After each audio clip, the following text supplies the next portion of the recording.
नमस्कार दोस्तों, कैसे हैं आप लोग। मुझे पूरा विश्वास है कि आप लोग बहुत बढ़िया होंगे।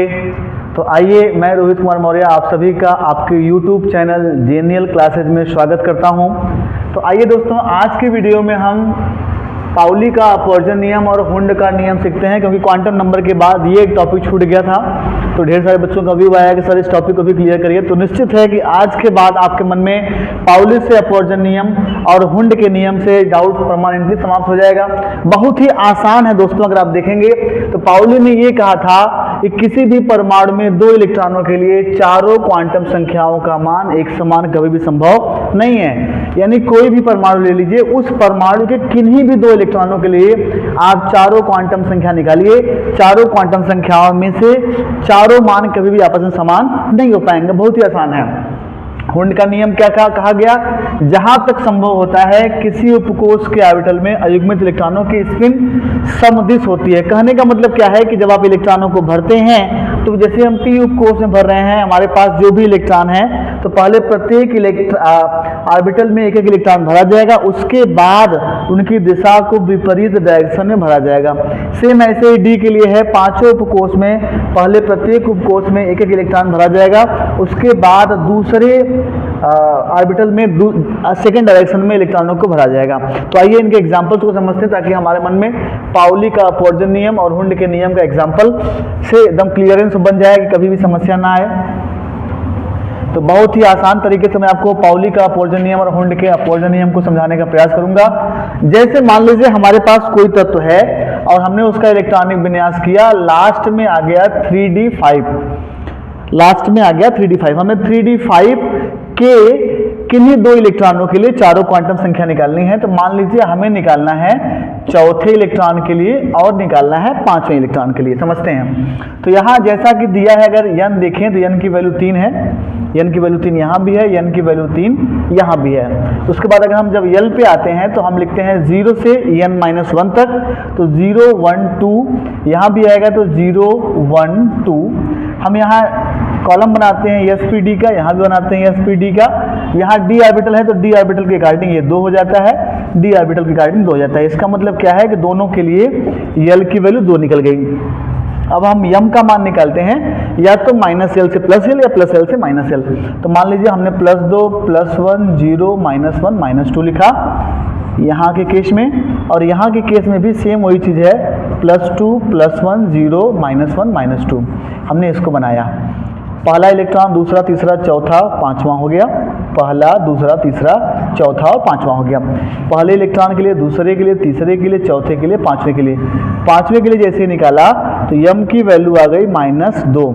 यहाँ हमने जब इलेक्ट्रॉनों को भरा तीसरा, चौथा, तो चौथे के लिए निकालना है हमें, तो ये हो गया m की वैल्यू -1। तो ध्यान से देखिए, अगर हम चौथे के लिए यहाँ हम पांचवें की बात करें, यहाँ हम चौथे की बात करें, तो पांचवें के लिए m बराबर -2 निकल के आया, लेकिन चौथे के लिए m बराबर -1 निकल के आया।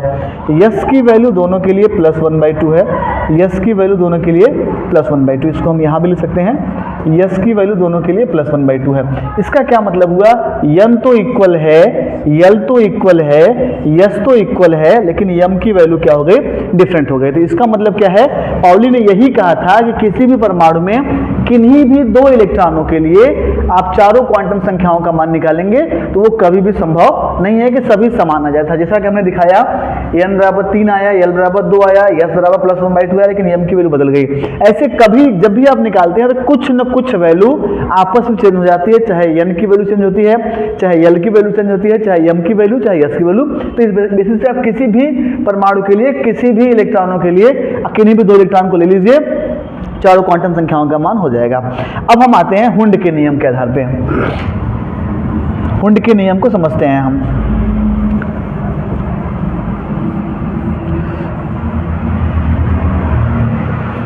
हुंड का नियम भी इसी प्रकार से, जैसे मान लीजिए कि हमने कोई तत्व लिया और उस तत्व के पास हमने, मान लीजिए एग्जांपल में ले लिया नियॉन ले लिया। क्या ले लिया है, नियॉन। नियॉन का परमाणु क्रमांक है 10, पता है सबको। हम इसका इलेक्ट्रॉनिक कन्फिग्रेशन करेंगे तो 1s2 2s2 2p6 ये निकल के आता है। अब अगर हम s ऑर्बिटल की बात करें, या p ऑर्बिटल की बात करें तो s में 2 इलेक्ट्रॉन है, तो पहला इलेक्ट्रॉन दूसरा इलेक्ट्रॉन, जैसा कि पता है आसानी से भरा जा सकता है, पहला दूसरा। लेकिन जब p ऑर्बिटल की बात करते हैं तो हमारे पास 6 इलेक्ट्रॉन है। समझने वाले लोग ये भी समझ सकते हैं कि हम 2 ठो यहाँ भरे, 2 ठो यहाँ, 2 ठो यहाँ, लेकिन ये तरीका गलत है। हुंड ने ये कहा कि जहां तक संभव है प्रत्येक ऑर्बिटल में पहले आप एक ही दिशा में सभी इलेक्ट्रॉनों को भरेंगे जहां तक संभव हो पाए। अगर उसके बाद आपके पास इलेक्ट्रॉन बचता है तो आप दूसरे ऑर्बिटल में ले जाके प्रत्येक ऑर्बिटल में एक एक इलेक्ट्रॉन को भरते हैं। तो ये हो जाता है हुंड के नियम के भरने का तरीका। जैसे मान लीजिए हमने आपको और भी एग्जाम्पल्स ले लिया, हमने ले लिया फास्फोरस का। फास्फोरस का कितना इलेक्ट्रॉन विन्यास होता है 15।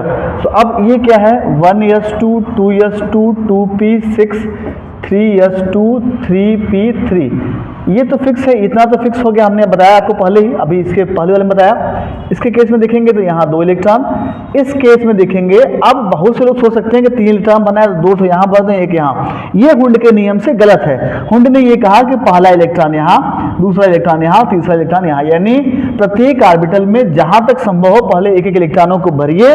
और उन इलेक्ट्रॉनों को भरते समय आपको ध्यान देना है कि इनकी दिशा भी समान होनी चाहिए। अगर उसके बाद इलेक्ट्रॉन बचता है तो आप अपोजिट डायरेक्शन में दूसरी दिशा में सभी ऑर्बिटलों में बारी बारी से इलेक्ट्रॉन भरेंगे। तो इस प्रकार से आपने देखा। तो ये हुंड और पाउली के अपवर्जन नियम के बेसिस से आप किसी भी तत्वों के लिए इलेक्ट्रॉनिक विन्यास को निकाल सकते हैं। जैसे मान लीजिए हमने एक एग्जाम्पल और ले लिया Fe के केस में। Fe का होता है 26। तो अगर हम देखें तो ये हो सकता है 1s2 2s2 2p6 3s2 3p6 4s2 3d6। अगर इस बेसिस पे देखा जाए तो ऐसे हो जाएगा। तो ये तो जनरली सबको पता है। 3d की बात करें, अगर हम 3d6 ऑर्बिटल की बात करें तो d में जैसा कि हमें पता है कि 5 ऑर्बिटल होते हैं। पहला इलेक्ट्रॉन, दूसरा, तीसरा, चौथा, पांचवा, पहले इस क्रम में पांचों भरना है, फिर छठवें इलेक्ट्रॉन को इस क्रम में भरना है।